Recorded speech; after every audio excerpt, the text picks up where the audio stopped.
कमरेवर हात आणि डोळ्यात अपार असं वात्सल्य. साक्षात परब्रह्म एका छोट्याशा विटेवर उभं राहून आपल्या भक्तांची वाट पाहत आहे.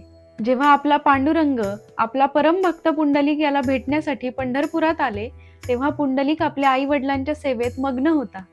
माझी सेवा संपेपर्यंत इथेच थांब, असे सांगून त्याने देवाला उभं राहण्यासाठी एक वीट भिरकावली. आणि भक्ताच्या त्याच निस्सीम प्रेमापोटी साक्षात जगाचा पालन करता आज 28 युग उलटून गेली तरीही त्या विटेवर उभा राहून आपली वाट पाहतो. हा असा देव आहे ज्याला त्याचे भक्त अत्यंत हक्काने आणि प्रेमाने केवळ परमेश्वर न म्हणता माऊली म्हणजेच आपली आई असं म्हणतात. आई जशी आपल्या लेकरांची वाट पाहते, अगदी तसाच तो पंढरीनाथ आपल्या लेकरांची वाट पाहत उभा आहे. नमस्कार मंडळी, मी दिव्या वालवडकर. तर आज आपण अशा एका अभूतपूर्व आणि अलौकिक सोहळ्याबद्दल बोलणार आहोत, जो याच विठू माऊलीच्या प्रेमापोटी शेकडो वर्षांपासून अखंड चालत आला आहे. आणि तो सोहळा म्हणजे आपली पंढरपूरची वारी. कुठलंही निमंत्रण नसताना लाखो लोक ऊन पावसाची तमा न बाळगता एकाच दिशेने का चालत जातात? आणि आजच्या या मॉडर्न लाईफमध्ये या वारीतून आपण कोणतं माइंड मॅनेजमेंट शिकू शकतो? चला तर मग जाणून घेऊया या अद्भुत परंपरेचं रहस्य. रामकृष्ण हरी. आता तुमच्या मनात नक्कीच हा प्रश्न आला असेल, वारी म्हणजे नेमकं काय? आणि आजच्या सुखसोयीच्या काळातही लाखो लोक ट्रेनने किंवा गाडीने न जाता, ऊन पावसाची पर्वा न करता शेकडो किलोमीटर पायी का चालतात? वारी म्हणजे वारंवार येरझारा करणे. पण मंडळी, ही फक्त शरीराची येरझारा नाही, तर ही जीवाची शिवाकडे लागलेली ओढ आहे. एखाद्या लहान लेकराला जेव्हा आईची आठवण येते, तेव्हा ते आजूबाजूला काहीही न पाहता फक्त आईच्या दिशेनेच धावत सुटतं. वारकरी संप्रदायात वारी म्हणजे दुसरं तिसरं काही नसून लेकराने आपल्या विठू माऊलीला भेटण्यासाठी टाकलेलं प्रत्येक पाऊल आहे. मंडळी, विज्ञानाच्या किंवा मेडिकलच्या भाषेत सांगायचं, पावसात, चिखलात आणि उन्हात सतत 250 किलोमीटर चालल्याने शरीर थकायला हवं किंवा आजारी पडायला हवं, बरोबर? पण वारीत एक वेगळाच चमत्कार घडतो. इथं पावले जितकी चालतात तितकी अंगातली ऊर्जा वाढत जाते. असं का होतं? मग पायीच का? संत तुकाराम महाराज म्हणतात, भेटी लागे जीवा लागलीसे आस. जेव्हा देवाला भेटण्याची आतून खरी तळमळ लागते ना, तेव्हा वाहनांचा वेग आणि सुखसोयी खूप क्षुल्लक वाटू लागतात. जेव्हा आपण पायी चालतो तेव्हा या प्रवासातील प्रत्येक क्षण आणि निसर्गाचा प्रत्येक कण आपण खऱ्या अर्थाने अनुभवतो आणि देहाकडून आत्म्याकडे जाणाऱ्या या प्रवासाशी आपण एकरूप होतो. पायी चालणं ही देहदंडनाची नाही, तर अहंकार विसर्जनाची प्रक्रिया आहे. जेव्हा आपण अनवाणी पायांनी चिखलातून, ऊन वाऱ्यातून चालतो, तेव्हा आपल्यातला मीपणा, आपला हुद्दा, आपला पैसा, आपला गर्व हे सगळं त्या वारीच्या वाटेवर कुठेतरी गळून पडतं. गाडीच्या बंद काचांमधून बाहेरचा निसर्ग फक्त बघता येतो, पण वारीत पायी चालताना तो निसर्ग जगता येतो. त्या वाटेवरची धूळ जेव्हा उडून आपल्या कपाळाला लागते, तेव्हा ती सामान्य धूळ नसते, तर ती शेकडो वर्षांपासून चालत आलेल्या लाखो साधू संतांच्या चरणांनी पावन झालेली माती असते. पायी चालताना टाकलेल्या प्रत्येक पावलागणिक जेव्हा मुखातून राम कृष्ण हरी हा जप बाहेर पडतो, तेव्हा तो प्रवास फक्त एका रस्त्याचा राहत नाही, तो थेट आपल्या अंतरात्म्याचा प्रवास बनतो. वारी म्हणजे चालत चालत स्वतःला विसरून जाणं आणि शेवटी फक्त पांडुरंग होऊन उरणं. मंडळी, तुम्हाला वाटत असेल की या वारीची सुरुवात नक्की कधी झाली?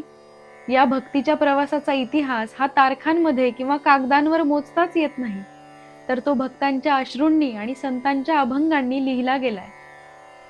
ही वारीची परंपरा शेकडो वर्ष जुनी आहे.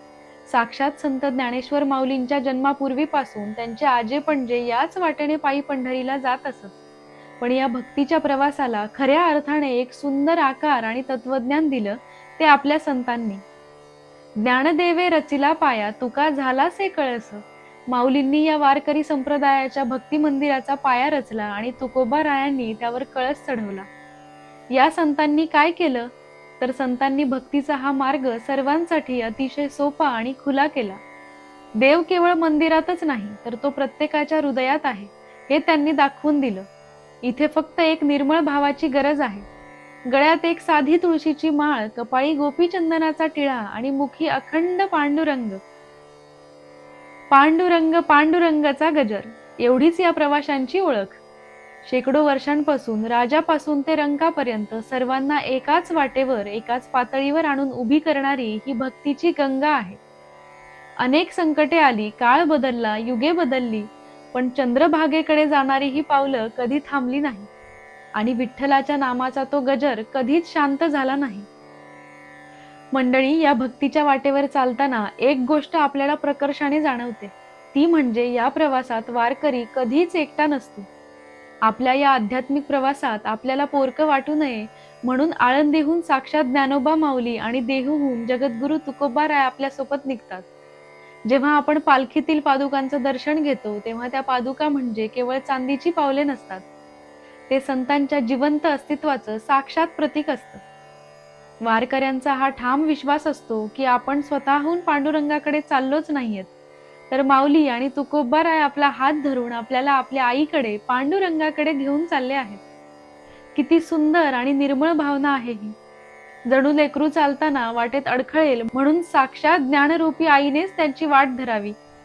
आज आपण जो हा नयनरम्य, विशाल आणि शिस्तबद्ध सोहळा पाहतोय, तो काही एका दिवसात उभा राहिलेला नाही. यामागेही भक्तांचेच मोठे ऋण आहेत. तुकाराम महाराजांचे सुपुत्र नारायण महाराज यांनी या पालखी सोहळ्याची अतिशय प्रेमाने सुरुवात केली आणि त्यानंतर माऊलींचे निस्सिम भक्त हैबतराव बाबा यांनी या पालखी सोहळ्याला आजच्या दिंडीची एक अत्यंत सुंदर, शिस्तबद्ध आणि अभेद्य रचना दिली. त्यांच्या याच निस्सिम सेवेमुळे आज शेकडो वर्षे उलटून गेली तरीही लाखो लोक एका लयीत, एका तालात आणि एकाच भावाने पंढरीच्या वाटेवर पावले टाकत आहेत. या पालखी सोहळ्यात तुम्ही अनेक भाविकांचे शिस्तबद्ध गट एकत्र चालताना पाहिले असतील. त्यालाच आपण दिंडी म्हणतो. तर दिंडी म्हणजे केवळ माणसांची गर्दी नाही, तर ते रक्ताच्या नात्यापलीकडे गेलेलं एक चालतं फिरतं कुटुंब असतं, जिथे ना कुणी लहान ना कुणी मोठा, सगळे एकमेकांना फक्त माऊली या एकाच नावाने हाक मारतात. आणि या दिंडीचा प्राण काय असतो? तर वारकऱ्यांच्या हातातली वाद्ये. वारीच्या वाटेवर जेव्हा टाळ आणि मृदुंगाचा नाद घुमतो, तो केवळ एक आवाज नसून ते साक्षात नाद ब्रह्म असतं. त्या तालात एक अशी जादू असते जी भल्या भल्यांना स्वतःचे भान विसरायला लावते. तुम्ही पाहिलंही असेल, दिंडीतल्या एका वारकऱ्याच्या खांद्यावर अखंड वीणा असतो. प्रवासात तो वीणा कधीही जमिनीवर ठेवला जात नाही. विश्रांती घेतानाही तो अत्यंत आदराने दुसऱ्याच्या खांद्यावर दिला जातो. तुम्हाला माहिती आहे असं का? कारण तो वीणा म्हणजे केवळ एक वाद्य नाही, तर तो आपल्या शरीरात अखंड चालणाऱ्या श्वासाचं आणि पांडुरंगाच्या न थांबणाऱ्या भक्तीचं जिवंत प्रतीक आहे. श्वास थांबला तर जीवन थांबेल, तसं वीणा थांबला तर भक्तीचा प्रवाह खंडित होईल. आणि एवढे शेकडो किलोमीटर चालूनही हे वारकरी थकत कसे नाहीत? कारण त्यांच्याकडे साक्षात माऊलींनी दिलेला एक स्पिरिच्युअल डाएट आहे आणि ते म्हणजे आपला हरिपाठ. पायी चालताना देहाला जशी अन्नाची आणि ऊर्जेची गरज असते, अगदी तशीच या धावणाऱ्या, भरकटणाऱ्या मनाला शांत करण्यासाठी हरिपाठाची गरज असते. हरिपाठ हा केवळ शब्दांचा उच्चार नाही, तर ती थेट विठ्ठलाशी जोडली जाणारी एक दैवी फ्रिक्वेन्सी आहे. हरिपाठाचे शब्द जेव्हा कानावर पडतात, तेव्हा शरीराचा सगळा थकवा कुठल्या कुठे पळून जातो आणि आतून एक अद्भुत अशी ऊर्जा निर्माण होते. याच दिंडीत चालताना तुमची नजर एका अत्यंत विलोभनीय दृश्यावर नक्कीच खिळली असेल. अनेक माता भगिनी आपल्या डोक्यावर तुळशीचं वृंदावन घेऊन अत्यंत आनंदाने आणि भक्तीत तल्लीन होऊन चालत असतात. पण मंडळी, कधी विचार केलाय, ही तुळस हातात न घेता डोक्यावरच का घेतली जाते? तर तुळस ही नुसती एक पवित्र वनस्पती नाही, तर ती साक्षात पांडुरंगाच्या गळ्यातला ताईत आहे. आपल्या सावळ्या विठ्ठलाला तुळस सर्वात प्रिय आहे आणि याच एका गोष्टीमागे वारकरी संप्रदायाचा एक अत्यंत सुंदर आणि प्रगल्भ विचार दडलेला आहे. वारकरी म्हणतात, जे माझ्या भगवंताला सर्वात जास्त प्रिय आहे त्याला मी माझ्याजवळ सर्वात उच्च स्थानी म्हणजेच थेट माझ्या डोक्यावर धारण करेन. विचार करा, किती निर्मळ आणि मोठा भाव आहे हा. आपलं डोकं हे आपल्या गर्वाचं, बुद्धीचं आणि मीपणाच्या अहंकाराचं मुख्य स्थान असतं. पण जेव्हा त्याच डोक्यावर देवाला प्रिय असलेली तुळस विराजमान होते, तेव्हा तो अहंकार आपोआप ईश्वराच्या चरणी लीन होतो. डोक्यावर तुळस घेऊन चालणारी प्रत्येक माऊली जणू न बोलता हेच सांगत असते की माझ्या बुद्धीपेक्षा, माझ्या हुद्द्यापेक्षा आणि माझ्या अस्तित्वापेक्षा माझ्या भगवंताची भक्ती खूप मोठी आहे आणि ऑक्सिजन देणाऱ्या या तुळशीच्या सान्निध्यात त्यांच्या शरीरासोबतच त्यांच्या आत्म्यालाही जणू नवसंजीवनी मिळत असते. या शेकडो किलोमीटरच्या प्रवासात एक क्षण असा येतो जेव्हा शरीराचा सगळा थकवा कुठल्या कुठे पळून जातो आणि पाहणाऱ्याच्या अंगावर अक्षरशः काटा उभा राहतो. तो अद्भुत सोहळा म्हणजे रिंगण. तर रिंगण म्हणजे केवळ माणसांनी केलेलं एक गोल वर्तुळ नाही, तर ते एक ऊर्जेचं महाचक्र आहे. सलग अनेक दिवस चालून जेव्हा वारकऱ्यांचे पाय थोडे थकायला लागतात, तेव्हा त्यांच्या नसानसात पुन्हा एकदा नवचैतन्य भरण्यासाठी हा रिंगण सोहळा होतो. तुम्ही कधी नीट पाहिलंय का? या रिंगणात वयाचं, जातीचं, गरिबी श्रीमंतीचं कोणतंच भान उरत नाही. 80 वर्षाचा म्हातारा बाबाही इथे लहान मुलासारखा फुगडी खेळू लागतो, उड्या मारू लागतो. कारण तिथे देह नसतोच, तिथे फक्त एक निर्मळ बालभाव उरलेला असतो. आणि जेव्हा माऊलींचा तो पवित्र अश्व त्या रिंगणातून वायुवेगाने धावतो, तेव्हा त्याच्या टापांमधून जी धूळ उडते ना, ती धूळ वारकरी अक्षरशः वेड्यासारखे आपल्या कपाळाला लावतात, अंगाला फासतात. कारण त्यांच्यासाठी ती रस्त्यावरची साधी माती नसते, तर ती लाखो वैष्णवांच्या चरणांचा स्पर्श झालेली साक्षात संजीवनी असते. ती धूळ कपाळाला लागली की जणू साक्षात विठ्ठलानेच आपल्या डोक्यावर हात ठेवल्याचा भास या वारकऱ्यांना होतो. आणि मग हा भक्तीचा महासागर अनेक दिवसांची तपस्या पूर्ण करून येऊन धडकतो तो थेट चंद्रभागेच्या वाळवंटात. आषाढी एकादशीच्या दिवशी, आषाढी एकादशीला साक्षात भगवान श्री विष्णू योग निद्रेत जातात. पण त्याआधी आपल्या लाडक्या देवाला डोळे भरून पाहण्यासाठी ही लाखो लेकरं पंढरीत दाखल होतात. महिनाभर ऊन, पाऊस, चिखल अंगावर झेलत चाललेल्या या प्रवासाची सांगता जेव्हा चंद्रभागेच्या तीरावर होते, तेव्हा तो केवळ एका यात्रेचा शेवट नसतो, तर तो जीवाचा शिवाशी झालेला एक अद्वैत असा संगम होतो. कित्येक मैल चालून आल्यावर जेव्हा मंदिराच्या कळसाकडे पाहताना या वारकऱ्यांच्या डोळ्यातून आनंदाचे अश्रू वाहतात ना, ते अश्रू खऱ्या अर्थाने या वारीचं सर्वात मोठं फळ असतं. ऊन, वारा, पाऊस झेलत, पायाला आलेले फोड विसरत हा भक्तीचा महासागर अखेर येऊन धडकतो तो पंढरपूरच्या वेशीवर. हा संपूर्ण प्रवास एकाच दिवसाची आस लावून चालत असतो आणि तो महामंगल दिवस म्हणजे आपली आषाढी एकादशी. तर मंडळी, या एकाच दिवसाचं एवढं मोठं महत्व का आहे? तर शास्त्रानुसार आषाढी एकादशी पासून चातुर्मास सुरू होतो. असं मानलं जातं की या दिवशी साक्षात भगवान श्री विष्णू 4 महिन्यांसाठी योग निद्रेत जातात. जरा या मागचा भाव आपण समजून घेऊया. आपला देव, आपली विठू माऊली 4 महिने निद्राधीन होण्यापूर्वी तिला एकदा डोळे भरून पाहण्यासाठी ही लाखो लेकरं अशी वेड्यासारखी धावत येतात. रात्रभर जागरण करून टाळ मृदुंगाच्या गजरात हे वारकरी आपल्या देवाला जणू भक्तीची अंगाई गातात.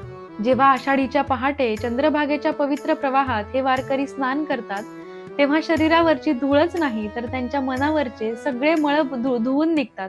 कित्येक मैलांचा प्रवास करून आल्यावर जेव्हा पहिल्यांदा मंदिराच्या कळसाचं दर्शन होतं, तेव्हा या लेकरांचा महिनाभराचा सगळा थकवा एका सेकंदात नाहीसा होतो. त्या क्षणी चंद्रभागेच्या वाळवंटात आणि पंढरीच्या प्रत्येक गल्लीबोळात जेव्हा ज्ञानोबा, माऊली, तुकाराम हा गजर घुमतो, तेव्हा तो नुसता आवाज नसतो, तर तो आसमंत दुमदुमून टाकणारा गजर म्हणजे जीवाने शिवाशी मारलेली साक्षात मिठी असते. हा या संपूर्ण व्हिडिओचा सर्वात महत्त्वाचा आणि लाईफ चेंजिंग भाग आहे. तर मंडळी, हा सगळा इतिहास आणि भक्तीचा प्रवाह पाहिल्यानंतर एक विचार नक्कीच मनात येतो. आजच्या या 21व्या शतकात या मॉडर्न लाईफच्या धावपळीत या वारीचा आपल्याशी काय संबंध? तर आजच्या या वेगाने धावणाऱ्या जगात कामाचा व्याप आणि न संपणाऱ्या जबाबदाऱ्यांमुळे मन अनेकदा अस्वस्थ होतं. अशा वेळी ही पंढरीची वारी म्हणजे तुमच्या आमच्यासाठी जगातील सर्वात मोठा आणि प्रगल्भ असा माइंड मॅनेजमेंटचा कोर्स आहे. वारी आपल्याला सर्वात आधी काय शिकवते? तर समता. या दिंडीत चालताना कुणीही करोडपती, CEO नसतो आणि कुणीही सामान्य नसतो. तिथे एकमेकांची ओळख फक्त एकच असते आणि ती म्हणजे माऊली. अनोळखी माणसाच्या पाया पडण्याची ती प्रथा म्हणजे आपला उरला सुरला अहंकार, आपला इगो विठ्ठलाच्या चरणी वाहून देणं. अनोळखी माणसांना प्रेमाने पाणी पाजणं, थकलेल्या वारकऱ्यांच्या पायाला मालिश करणं. हा जो सेवाभाव आहे ना, तो जगातल्या कोणत्याही मोठ्या मॅनेजमेंट स्कूलमध्ये शिकायला मिळणार नाही. लाखो लोक चालतात पण कुठेही ट्रॅफिक जाम होत नाही, ना कोणी दंगल करतं. ही जगातली सर्वात मोठी आणि सुंदर अशी शिस्त आहे. आणि म्हणूनच आजच्या तरुण पिढीला माझी एक विशेष विनंती आहे. तरुणांनो, if you want a real digital detox, then you must experience the Wari. तिथे कदाचित तुमच्या मोबाईलला नेटवर्क नसेल, पण तुमच्या आत्म्याचं थेट कनेक्शन मात्र त्या पांडुरंगाशी नक्की जोडलं जातं. आपल्याला आजकाल जे ओव्हर थिंकिंग आणि अँझायटी आतून पोखरत असते, त्यावरचा सर्वात मोठा उपाय म्हणजे वारीतला तो भक्तिभाव. जेव्हा चालून चालून तुमचं शरीर थकतं, पण मन मात्र पांडुरंगाच्या नामात पूर्णपणे रमतं, तेव्हा ती अँझायटी, तो तणाव कुठल्या कुठे पळून जातो. वारी हा स्वतःला नव्याने शोधण्याचा एक स्पिरिच्युअल रिसेट आहे. आता तुमच्यापैकी अनेकांच्या मनात एक हुरहुर असेल, मला तर यावर्षी वारीला जाता आलं नाही, मग मी काय करू? तर निराश होऊ नका. संत तुकाराम महाराज म्हणतात, तुका म्हणे जे जे भेटे भूत, ते ते माणिजे भगवंत. वारी म्हणजे फक्त रस्ता चालणं नाही. जर तुम्हाला पंढरपूरला जाणं शक्य नसेल, तर जिथे आहात तिथेच तुमची वारी सुरू करा. तुमचं काम अत्यंत प्रामाणिकपणे आणि निष्ठेने करा. तीच तुमची वारी आहे. एखाद्या भुकेल्या जीवाला प्रेमाने अन्न द्या. तीच तुमची वारी आहे. घरातल्या आई वडिलांची प्रेमाने सेवा करा. साक्षात पांडुरंग तुमच्या घरी नक्की उभा राहील. रोज दिवसातून फक्त 10 मिनिटे शांत बसून हरिपाठ वाचा किंवा डोळे मिटून रामकृष्ण हरीचा जप करा. तुमचा तो निर्मळ जप या जगातल्या कोणत्याही वाहनापेक्षा वेगाने थेट पंढरपूरच्या गाभाऱ्यात तुमच्या माऊलीपर्यंत नक्की पोहोचेल. तर मंडळी, शेवटी जाता जाता एवढंच सांगेन, वारी ही केवळ पायांची यात्रा नाही, तर ती अंतःकरणाची यात्रा आहे. मीपणाकडून आम्हीपणाकडे आणि देहाच्या अहंकाराकडून आत्म्याच्या समर्पणाकडे घेऊन जाणारा हा एक अलौकिक असा प्रवास आहे. वारी म्हणजे फक्त चालत पंढरपूरला जाणं नाही, तर आपल्याच हृदयात झोपलेला तो निखळ निर्मळ विठ्ठल जागा करणं आहे. आणि ज्या दिवशी तुमच्या आतला तो विठ्ठल खऱ्या अर्थाने जागा होईल ना, तेव्हा हे संपूर्ण जगच तुम्हाला पंढरपूर वाटू लागेल आणि तुम्हाला भेटणारा प्रत्येक माणूस तुम्हाला माऊलीच वाटेल. मला खात्री आहे की आजच्या या व्हिडिओतून वारीचं हे प्रगल्भ आणि अथांग रूप तुम्हाला नक्कीच जाणवलं असेल. हा भक्तीचा आणि प्रेमाचा विचार जर आज थेट तुमच्या हृदयाला भिडला असेल, तर ही ज्ञानाची दिंडी इथेच थांबवू नका. तर आजच तुमच्या कुटुंबासोबत, मित्रमैत्रिणींसोबत आणि पुढच्या पिढीसोबत हा व्हिडिओ नक्की शेअर करा. तुम्ही कधी या पंढरीच्या वारीचा अनुभव घेतला आहे का? किंवा भविष्यात तुम्हाला या दिंडीत चालायला आवडेल का? मला खाली कमेंटमध्ये नक्की सांगा. आणि हो, जाता जाता या भक्तीच्या प्रवासाची आठवण म्हणून कमेंट्समध्ये एकदा पूर्ण प्रेमाने आणि श्रद्धेने हक्काने टाईप करा, रामकृष्ण हरी किंवा ज्ञानोबा माऊली तुकाराम. पुन्हा भेटूया अशाच एका सुंदर आणि सकारात्मक विचारासोबत.